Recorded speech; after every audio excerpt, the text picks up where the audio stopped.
আরে আঙ্কেল, কেমন আছেন? কেমন আছি জানার দরকার নেই।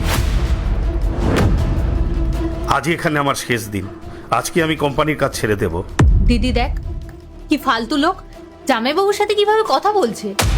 কি ব্যাপার, আপনি সব কি করছেন? মালিকের সাথে কেউ এভাবে কথা বলে? কিসের মালিক? 6 বছর ধরে কাজ করছি, 500 টাকাও মাইনে বাড়ায়নি। 12,000 টাকা দিয়ে 6 বছর খাটিয়ে নিয়েছে। আমার মনে হয় না আর এখানে থাকা উচিত। আমার হিসেব আমাকে বুঝিয়ে দিন। এই শোন, তোর কাজ ছাড়া ইচ্ছে হলে ছাড়, আমাদেরও কোনো ইচ্ছা নেই তোর মতো মানুষকে কাজে রাখার।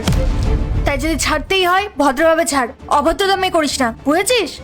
যদি বেশি বাড়াবাড়ি করিস না তাহলে তোর কি অবস্থা হবে তুই ভাবতেও পারছিস না। আপনি চুপ থাকুন, আপনার সাথে আমি কথা বলছি না, আমি মালিকের সাথে কথা বলছি। এক মিনিট, তোমরা দুজন কেন কথা বলছো? পূজা, স্নেহা, আমি তো কথা বলছি নাকি? তোমরা দুজন আমাদের মাঝখানে কথা বলো না তো প্লিজ। দেখুন আঙ্কেল, আপনি কাজ করবেন কি করবেন না সেটা আপনার একান্ত ব্যক্তিগত ব্যাপার। দেখুন, আমি কিন্তু আপনার বস। একজন এমপ্লয়ি তার বসের সঙ্গে এভাবে কথা বলতে পারে না। মানছি আমি বয়সে আপনার থেকে ছোট, কিন্তু আপনি আমার সাথে এভাবে ব্যবহার করতে পারেন না। আমিও সম্মান ডিজার্ভ করি, আর আমি মনে করি 12,000 টাকা এই সোসাইটির জন্য একদম পারফেক্ট। পাশের সোসাইটিতে যতগুলো গার্ড আছে সবার মাইনে 10 থেকে 11,000 টাকা। আমি তো তাও আপনাকে বেশি দিচ্ছি, কিন্তু আমি বুঝতে পারছি না আপনার হঠাৎ করে কি সমস্যা হলো। কেন আপনি এত বাজে ব্যবহার করছেন, আর ঠিক কি কারণে আপনি কাজটা ছাড়তে চাইছেন বলবেন প্লিজ। আমি এই পাশের সোসাইটিতে কথা বলে নিয়েছি, ওরা আমাকে 18,000 টাকার বেতন দেবে। আমি ওখানেই কাজ করব, আর এখানে আমি কাজ করব না। আচ্ছা ঠিক আছে, আপনার সাথে তর্ক করার মতন সময় আমার নেই। 30 মিনিট পর আমার মিটিং রয়েছে, আমাকে যেতে হবে। এক কাজ করুন, সন্ধ্যায় বাড়িতে আসুন, বাকি কথা ওখানেই হবে। চলো।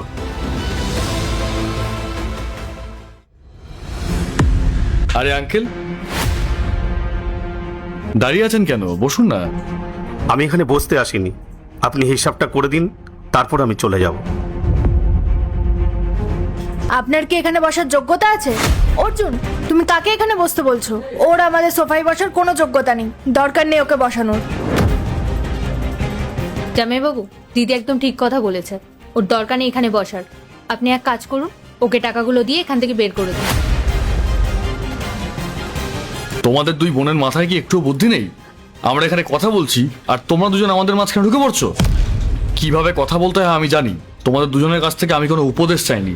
তাই মুখ বন্ধ করো আর দুজনের কাজ করো। আঙ্কেল দেখুন,